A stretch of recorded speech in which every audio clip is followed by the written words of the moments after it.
एक व्यक्ति था जो अपनी पत्नी द्वारा महामूर्ख कहा गया, बुरी तरह से तिरस्कृत और लांछित हुआ।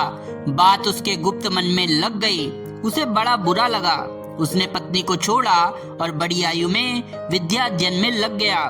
दीर्घकाल के अभ्यास और अटल संकल्प के बल से वह संस्कृत का महाकवि कालिदास बना।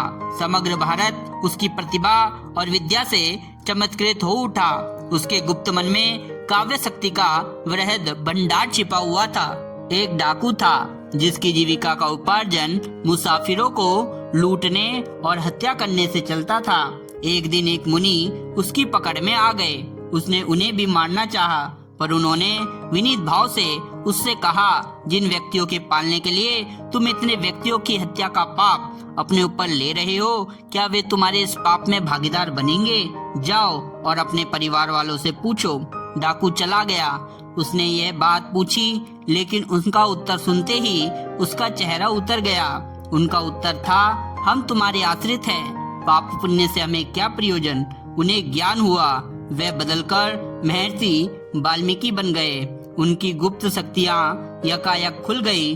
उन्होंने संसार को अपनी बुद्धि से चमत्कृत कर दिया। इसी प्रकार ना जाने कितने महान पुरुष हुए हैं जिन्हें किसी मानसिक आघात या आकस्मिक झटके से अपने गुप्त मन में सोई पड़ी हुई गुप्त शक्तियों का ज्ञान हुआ।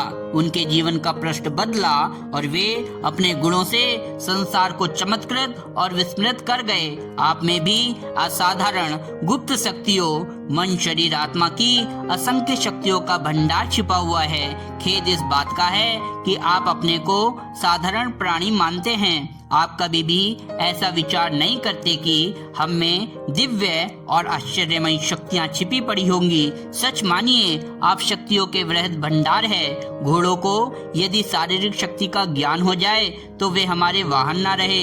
हाथी अपनी शारीरिक ताकतों से विश्व को अपने वश में कर ही ले। यदि पशुओं को अपनी शक्तियों का ज्ञान हो जाए तो वे हम पर राज्य ही करने लगे। जिस प्रकार ऐसे उपयोगी प्राणियों को अपनी शक्ति का ज्ञान नहीं, ऐसे आपको भी अपनी शक्तियों का पता नहीं। हम अशक्त हो अंधेरे में भटक रहे हैं। यदि हमें अपनी शक्तियों का ज्ञान हो जाए तो हमें दुख, भय, चिंता, आपत्ति, शोक, द्वेष आदि का बिल्कुल भी भान ना रहे। ये दुष्ट विकार हमारा कभी भी कुछ ना बिगाड़ सके। हमारे स्वास्थ्य, मन और जीवन पर इनका कोई भी बुरा प्रभाव ना पड़े। खेद इस बात का है कि हम इन दुष्टों के आसानी से वश में आ जाते हैं और हम अपना भाग्य बुरा समझ लेते हैं। हमें संसार फीका फीका मालूम होने लगता है, जीवन भार स्वरूप प्रतीत होता है। खेद इस बात का है, कभी तो हम ईश्वर पर भरोसा करते हैं और कभी प्रारब्ध को मानने लगते हैं, फिर कभी पुरुषार्थ कहकर गला फाड़ने लगते हैं। हम कभी स्थिर नहीं रहते।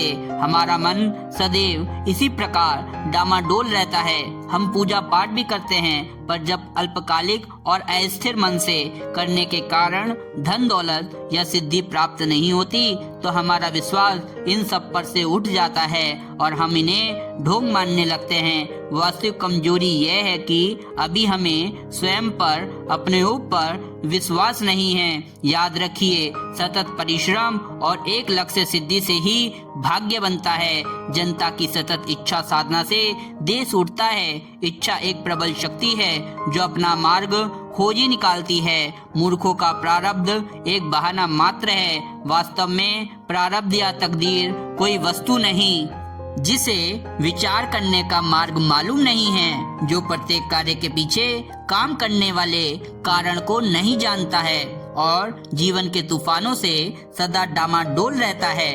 वही अपने कल्पित भूत प्रेतों और बुरे ग्रहों का दास बना रहता है।